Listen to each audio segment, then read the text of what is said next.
1976-77లో Pune city జనాలను పోలీసులకు కంటి మీద కునుకు లేకుండా చేశారు నలుగురు కుర్రాళ్లు. అసలు వాళ్ళు అరెస్ట్ అయ్యే వరకు ఆ హత్యలు దోపిడీలు చేసింది వీళ్ళ అని అనుకున్నారు. వరుస హత్యలు దోపిడీలతో సిటీ పోలీసుల పరువు పోయింది. చివరకు పోలీస్ టీం హంతకులను దోపిడీ దొంగలను పట్టుకోలేకపోతున్నారని పోలీస్ కమిషనర్ చేసేది లేక సిఆర్పిఎఫ్ బలగాలను రాత్రిపూట భద్రత కోసం దించాల్సిన పరిస్థితి ఏర్పడింది. ఇలాంటి పరిస్థితి దేశంలో నేటికి కూడా రాలేదు. ఎందుకంటే దొంగతనాలు హత్యలను ఆపడానికి ఆ రోజుల్లో పోలీసులకు చిన్న క్లూ కూడా దొరకలేదు. ఏడాది పాటు సిటీ కమిషనర్ నుంచి రాష్ట్ర డీజీపీ వరకు ఒకే సిటీ మీద దృష్టి కేంద్రీకరించారు. తోపు ఐపీఎస్లను సిటీకి పంపించి ఇన్వెస్టిగేషన్ చేయించారు. పోలీసులు తిరుగుతూనే ఉన్నారు, హత్యలు మాత్రం జరుగుతూనే ఉన్నాయి, దొంగతనాల ఫిర్యాదులు వస్తూనే ఉన్నాయి.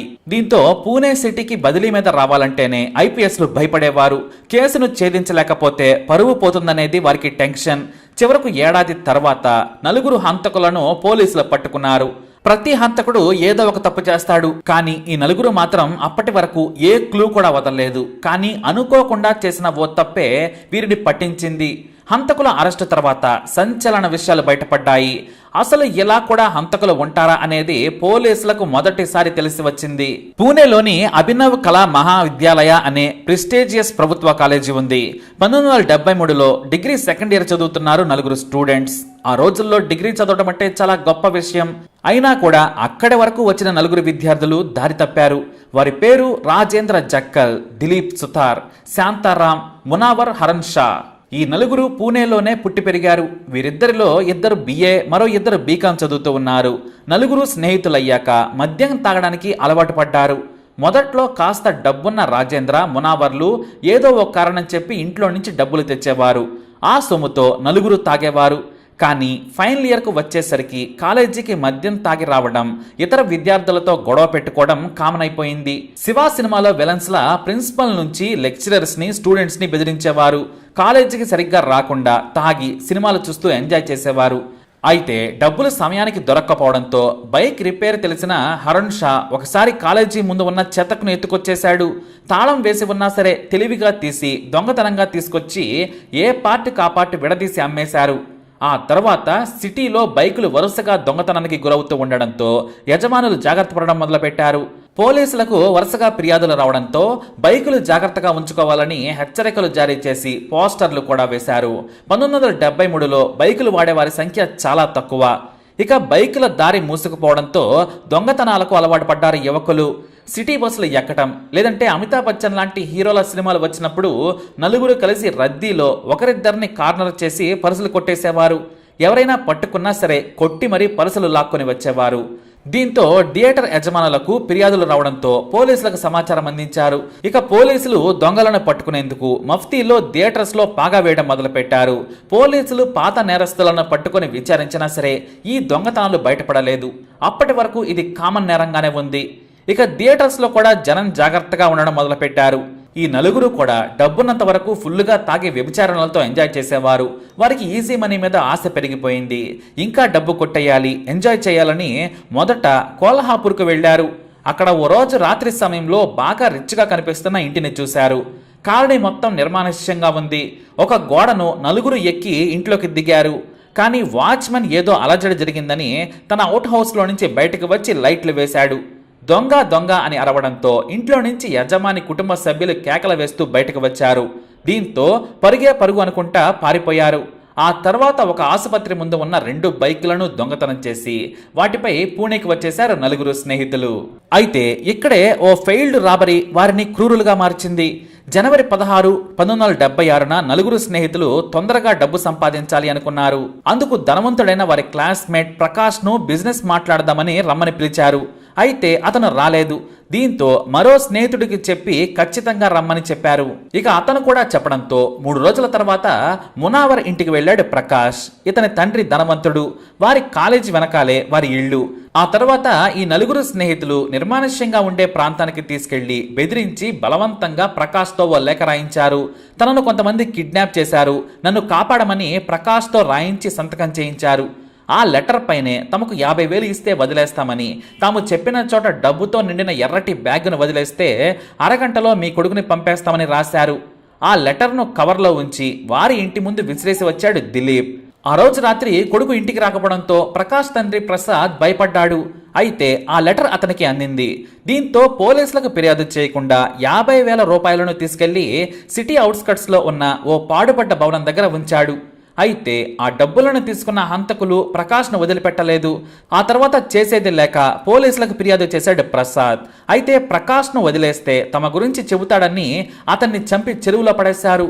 ఆ మరునాడు మృతదేహం తేలడంతో పోలీసులు హత్య కేసు నమోదు చేసుకుని విచారణ మొదలుపెట్టారు. విచిత్రం ఏంటంటే ప్రకాష్ అంత్యక్రియలకు కూడా ఈ నలుగురు హాజరయ్యారు. తాము కలిసి బిజినెస్ చేద్దామనుకున్నాం, కానీ ఎలా జరిగిందని కన్నీరు మున్నీరయ్యారు. సరిగ్గా ఈ హత్య జరిగిన తర్వాత 2 నెలల పాటు ఓ సొమ్ముతో జల్సాలు చేశారు. మందు, అమ్మాయిలను పిలిపించుకొని ఎంజాయ్ చేసిన ఈ నలుగురు హంతకులు డబ్బులు అయిపోగానే మార్చి 14, 1976లో ఓ ఇంట్లోకి దొంగతనానికి వెళ్లారు నలుగురు. అయితే ఆ భార్యాభర్తలు మాత్రమే ఇంట్లో ఉన్నారు. ఆ ఇంట్లో అలజడి రేగడంతో పెద్ద కత్తి తీసుకుని ఆ యజమాని అరుస్తూ వెంటపడ్డాడు. దీంతో పారిపోయారు. ఆ రోజే పోలీసులకు ఫిర్యాదు చేయడంతో ప్రత్యేక టీంలను ఏర్పాటు చేసి దొంగలను పట్టుకోవడానికి పూణే పోలీస్ స్టేషన్లను అలర్ట్ చేశారు ఉన్నతాధికారులు. బయట రాష్ట్రాల నుంచి వచ్చిన దొంగల ముఠా హస్తం అయ్యుండొచ్చు అనుకున్నారు. ఈ విషయాలన్నీ పసిగట్టిన హంతకులు పెద్ద దొంగతనాలు వదిలేసి చిల్లర దొంగతనాలు, బైకులు ఎత్తుకెళ్లడం, వేరే టౌన్లకు వెళ్లి వాహనాలను ఎత్తుకురావడంతో కొన్నాళ్లు అలా గడిపారు. అయినా సరే వీరి కారణంతో ప్రతి వారం ఏదో ఒక పోలీస్ స్టేషన్లో దొంగతనం జరిగిందనో, వాహనం పోయిందనో ఫిర్యాదు అందేది. దీంతో పోలీసుల నిఘా ఇంకా పెరిగిపోయింది. కానీ పోలీసులకు మాత్రం కాస్త క్లూ కూడా లేదు. అసలు ఇవన్నీ చేసేది స్టూడెంట్సా అనే కోణంలో పోలీసులు అస్సలు ఆలోచించలేదు. ఇక సరిగ్గా ఈ ఘటన జరిగిన 2 వారాలకే పూణే శంకర్ సేత్ రోడ్లోని యశోమతి బాప్నా అనే పేరున్న వ్యాపారవేత్త ఇంట్లోకి దూరారు ఈ నలుగురు హంతకులు. అయితే సడన్ గా ఆ రోజు ఇంట్లో ఎవరూ లేరని పని మనిషిని భద్రత కోసం ఇంచి వెళ్లారు ఆ ఇంట్లో పిల్లలు. ఇంట్లోకి దొంగలు రావడం చూసిన పని మనిషి ఓ కత్తి తీసుకుని వెంటపడ్డాడు. అయినా సరే ఈ నలుగురు తెగించేశారు. అతన్ని చంపైనా సరే దోచుకోవాలని ప్రయత్నించారు. కానీ అరుపులు కేకలు వేస్తూ ఆ నలుగురితో పోరాడాడు ఆ వ్యక్తి. ఈలోపు పక్కింటి వారు లైట్ల వేయడంతో ఆ నలుగురు పారిపోయారు. తీవ్ర గాయాల పాలైన అతన్ని ఆసుపత్రికి తరలించారు. పోలీసులు వచ్చి రాత్రి పహారా కాశారు. ఈ ఘటన తర్వాత మీడియాలో తీవ్రమైన విమర్శలు వచ్చాయి. పోలీసులు దోపిడీ దొంగలను అడ్డుకోలేకపోతున్నారనే వార్తలు మహారాష్ట్ర మొత్తం పాకింది. ఆ రోజుల్లో పూణేలో దొంగతనాలు జరుగుతుంటే రాష్ట్రంలోకి కరుడుగట్టిన దొంగలు వచ్చారు. ప్రజలు జాగ్రత్తగా ఉండాలనే పుకార్లు మొదలయ్యాయి. దీంతో ప్రభుత్వం డీజీపీని పిలిచి చర్యలు తీసుకోవాలని హెచ్చరించింది. పూణే కమిషనర్ సిఆర్పీఎఫ్ బలగాలను దించారు. దొంగతనాలను ఆపేందుకు వారికి మరో ప్రయత్నం కనిపించలేదు. అయితే ఇప్పటికే దొంగతనాలన్నీ ఫెయిల్ అయ్యాయి. చేతిలో చిల్లి గవ్వలేదు. కానీ వీరికి మాత్రం డబ్బు కావాలి. ఇక ఆపుకోలేకపోయారు. ఆ తర్వాత మరో వారానికే అచ్యుత్ జోషి అనే పూణే వ్యాపారి ఇంట్లోకి అర్ధరాత్రి 1 గంటకు జొరబడ్డారు నలుగురు హంతకులు. ఇంట్లోకి వెళ్లగానే అచ్యుత్ జోషి, అతని భార్య కాళ్ళు చేతులు కట్టేసి వేరువేరు రూముల్లో గొంతుకు నైలాంతాడు బిగించి చంపారు. ఇంట్లోని బంగారం, డబ్బు సర్దుకుంటూ ఉండగా ఈలోపు కాలింగ్ బెల్ మోగింది. తలుపు చాటున ఉన్న హంతకులు మెల్లగా డోర్ తీశారు. సెకండ్ షో చూసి అచ్యుత్ జోషి కొడుకు ఆనంద్ జోషి ఇంటికొచ్చాడు. అలా లోపలికి రాగానే కత్తితో బెదిరించి బట్టలు మొత్తం విప్పించారు. ఇంట్లో విలువైన వస్తువులు ఎక్కడెక్కడున్నాయో చూపించాలని కోరారు. అతను భయంతో మొత్తం చూపించాడు. అన్నీ సర్దుకొని వెళ్లే సమయంలో అతన్ని కూడా గొంతు నిలిమి చంపేసి వెళ్లిపోయారు. ఆ మరునాడు కారు డ్రైవర్ ఉదయాన్నే 6 గంటలకు వచ్చి చూడగా ఈ హత్యలన్నీ బయటపడ్డాయి. దీంతో పూణే కమిషనర్ సహా స్థానిక నాయకులు వ్యాపారవేత్త అచ్యుత్ జోషి మృతదేహానికి నివాళులు అర్పించడానికి వచ్చారు. ఆ సమయంలోనే పూణే జనం పోలీసులను, నాయకులను బూతులు తిడుతూ రాళ్లు రువ్వారు. మీ చేతకానితనం వల్లే మేం చస్తున్నామంటూ పూణేలోని జనమంతా విమర్శించడం మొదలుపెట్టారు. జనం కోపాన్ని అర్థం చేసుకున్న కమిషనర్ తాము ప్రయత్నిస్తున్నామని, తొందరలోనే పట్టుకుంటామని హామీ ఇచ్చి శాంతపరిచారు. పోలీసులు ఎంత వెతికినా చిన్న క్లూ కూడా దొరకలేదు. అయితే ఈ అచ్యుత్ జోషి మర్డర్ జరిగిన నెలకే మరో ఘోరం జరిగింది. దేశంలోనే ఫేమస్ సంస్కృత స్కాలర్గా పేరున్న కాశీనాథ్ శాస్త్రి ఇంట్లోకి చొరబడ్డారు ఈ హంతకులు. ఆయన వయసు 88, ఆయన భార్య ఇంద్రాబాయి వయసు 76. ఇంట్లోకి చొరబడగానే ఇంట్లోనే ఉండే పని మనిషి సక్కుబాయిని గొంతు నిలిమి హత్య చేసింది గ్యాంగ్. ఆ తర్వాత కాశీనాథ్ శాస్త్రి అతని భార్యను కూడా చంపేశారు. సరిగ్గా వీరిని చంపేసి దోచుకుని వెళ్లిపోదామనుకునే లోపు పెంట్ హౌస్ మీద మరో రూమ్ ఉందని గ్రహించి పైకి వెళ్లారు. ఆ గదికి గడియ పెట్టి ఉంది. తలుపు కొట్టగానే శాస్త్రి మనవరాలు 20 ఏళ్ల జూలీ తలుపు తీసింది. ఆమె అలా తలుపు తీయగానే ఆమెపై లైంగిక దాడి చేశాడో హంతకుడు. కానీ ఏదో చప్పుడు వినిపించడంతో ఆమెను చంపేసి ఒంటిపై ఉన్న బంగారు గొలుసును లాక్కొని కిందికి వచ్చేశారు. సరిగ్గా కిందకు వచ్చి గేటు తీసి వెళ్లిపోయే క్రమంలో శాస్త్రి మనవడు రాత్రి పక్కనే ఉన్న తన స్నేహితుడి ఇంటికి వెళ్లి వచ్చాడు. అతని పేరు ధనంజయ్. అతన్ని చూడగానే ఆ నలుగురు క్షణం కూడా ఆలోచించకుండా లోనికి తీసుకెళ్లి చంపేశారు. ఇల్లు మొత్తం ఊడ్చేశారు నలుగురు హంతకులు. మొత్తం దోచుకుని వెళ్లిపోయిన 10 నిమిషాల తర్వాత శాస్త్రి మరో కొడుకు కోడలు ఫంక్షన్కు వెళ్లి రాత్రి 1:30కు ఇంటికి చేరుకున్నారు. ఇంట్లోని తమ కుటుంబం మొత్తం చనిపోయి ఉండడంతో కేకలు పెట్టారు. పక్కింట్లో ఉండే వారి బంధువులు వచ్చి చూసి వణికిపోయారు. కొడుకు అభ్యంకర్, కోడలు తప్ప అంతా హత్యకు గురయ్యారు. దాదాపు 1,00,000 నగదు, 5 లక్షల విలువైన బంగారు ఆభరణాలను, వెండి వస్తువులను కూడా ఎత్తుకెళ్లారు దొంగలు. రాత్రికి రాత్రే పోలీసులు చేరుకొని ఆధారాలు సేకరించే పనిలో పడ్డారు. ఈ వార్త తెల్లారేసరికి దావానంలా వ్యాపించింది. పోలీసులు తలదించుకున్నారు. అసలు పోలీసులు హంతకులను పట్టుకునేందుకు ప్రయత్నిస్తున్నారా అంటూ మీడియా ఏకిపారేసింది. హోంమంత్రి ప్రెస్ మీట్ పెట్టి తాము త్వరలోనే పట్టుకుంటామని, పోలీసులు నిద్రాహారాలు మాని హంతకుల కోసం వేటాడుతున్నారు అని చెప్పారు. వాళ్లు వేటాడమేమో కానీ సిఆర్పీఎఫ్ బలగాలు ఉన్నా హత్యలు జరుగుతున్నాయని జర్నలిస్టులు హోంమంత్రికి ప్రశ్నలతో ముచ్చెమటలు పట్టించారు. పూణేలో ఉన్న ధనవంతులు వేరే ప్రాంతాలకు వెళ్లిపోయారు. ఇంతలా అసలు దేశంలో ఏనాడు జరగలేదు. సాయంత్రం 7 గంటలైతే చాలు పూణేలో తలుపులన్నీ క్లోజ్, షాపులు కూడా మూతపడేవి. 7:30కే అర్ధరాత్రిలా పరిస్థితి ఉండేది. కుటుంబాలన్నీ ఒకే చోట పడుకునేవి. ఇంట్లోని మగాళ్లు తమ దగ్గర కత్తులు పెట్టుకుని పడుకునేవారు. కొంతమంది యువకులు పోలీసులను నమ్ముకుంటే దండగని గ్రూపులుగా ఏర్పడి కాలనీలో పహారా కాయడం మొదలుపెట్టారు. మొత్తం మహారాష్ట్రలో కూడా చీకటి పడితే భయపడే పరిస్థితి ఏర్పడింది. రేడియోలో ప్రతిరోజు ఏ వార్త చెబుతారా అని వినేవారు. పేపర్లో పూణే హత్యలపై ప్రతిరోజు మెయిన్ పేపర్స్ లో వార్తలు కూడా రావడం మొదలయ్యాయి. ఎంతో పగడ్బందీగా రాజేంద్ర జక్కల్, దిలీప్ సుతార్, శాంతారాం, మునావర్ హరుణ్ షాలు హత్యలు చేస్తూ కావలసినంత డబ్బు సంపాదించుకున్నారు. అయితే ఈసారి దొరికిపోయే తప్పు చేశారు హంతకులు. దోచుకున్న డబ్బుతో ఎంజాయ్ చేయటం వీరికి అలవాటు. ఓ చోట మద్యం తాగుతూ ఉండగా తమ క్లాస్మేట్ అనిల్ గోఖలే తమ్ముడు జయంత్ గోఖలే వారికి కనిపించాడు.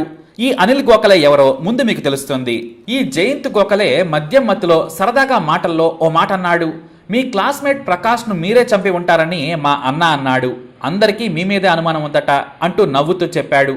అంతేకాదు ప్రకాష్ ను మీరే మా అన్నయ్య అనిల్తో పిలిపించారని చెప్పాడని మద్యం మత్తులో అనేశాడు. అంటే మనం మొదట చెప్పుకున్నట్టు ఇంతకుముందు స్నేహితుడు ప్రకాష్ ఈ నలుగురు పిలిస్తే రాలేదని మరో స్నేహితుడితో పిలిపించారు. అతడే అనిల్ గోఖలే. ఇక ఈ జయంత్ గోఖలే మాటలు విని అంతా షాక్ అయ్యారు. బార్లో అందరి ముందు వద్దని బయటికి వెళ్లిన తర్వాత ఇంటి దగ్గర దింపుతామని బైక్ పై కూర్చోబెట్టుకున్నారు.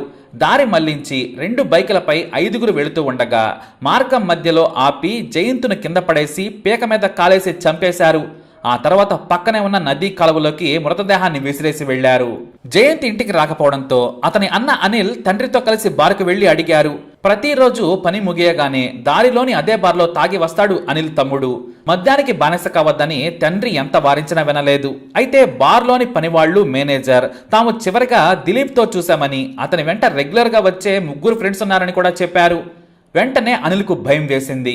గతంలో తన ఫ్రెండ్ ప్రకాష్ ను చంపేసింది వీరేనని బలంగా ఆ రోజే నమ్మాడు అనిల్. కానీ ఎవ్వరికీ చెప్పలేదు. బార్ నుంచి వెంటనే తండ్రిని తీసుకొని సరాసరి పోలీస్ స్టేషన్కు పరిగెత్తుకెళ్లిపోయాడు. జరిగిన విషయం మొత్తం చెప్పాడు. దీంతో ఈ నలుగురే పూణేలో దొంగతనాలు, హత్యలు చేస్తుండొచ్చని అనుమానించారు. నాటి ఏసీపీ మధుసూదన్ హుల్యాల్కర్ రంగంలోకి వచ్చారు. ఈయన ముంబైలోని మాఫియాకు సుస్సుపోయించాడు. ఈ వరుస హత్యల పరిణామాల్లో మోస్ట్ ఎఫిషియెంట్ ఆఫీసర్స్ ను ప్రభుత్వం పూణేకి బదిలీ చేసింది.